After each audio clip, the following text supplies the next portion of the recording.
yung pipino natin kanina tuloy-tuloy pa. Ngayon, ito ay bago pa lang to tinanim nung pinicturan ko. Wow, isang linggo, no?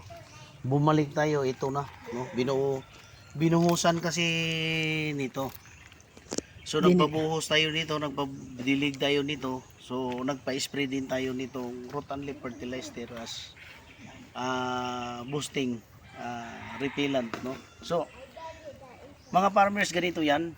Ang talong napakahirap kasi pag ganitong setup, pinuputol na itong talbos nito ng shoot borer.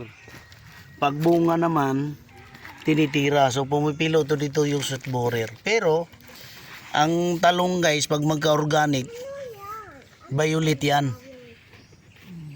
Tapos makita yung texture dito na kung sa babae pa, kita yung ugat sa muka.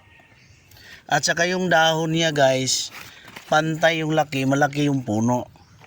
Pag ginamitan mo ng 4600, mataas yung nitrogen, ang dahon malaki, kumukulubot to dito, gumaganon yan sa sobrang laki. Pagkatapos, yung puno niya maliit at saka kulay green siya, hindi magkulay violet.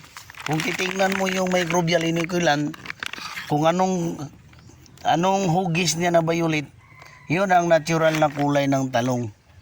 No, so dito 1,000 puno ito, naka-mulching tayo. So daan natin yun sa tinatawag na transition. So turuan natin yung si farmer, kahit mga farmer na may diskarte sa pagpananim through microorganism, kasi ang chemical kasi marunong magtanim, pero pagdating sa organic mahirapan sila, partner. Kasi sanay sila doon sa chemical base. So natatakot si farmer, pero tayo lumalaban ng money back guarantee tayo. Lahat ng bumibili money back. Tulad nito, pinagamit muna natin. Pag ipik, money back tayo. Pag ipik, sulit na guys. So pabalik-balik na lang tayo dito. So panalo si farmers pag mag-organic. So ayan guys, no, yung pinagkaiba kung kayo ay may talong. So ayan, nakikita ninyo na kulay talong talaga siya. Dahil yan dito sa ating organic full harvest microbial inoculant as soil conditioner, no? Siya na rin yung decomposer, acid neutralizer. Ayan.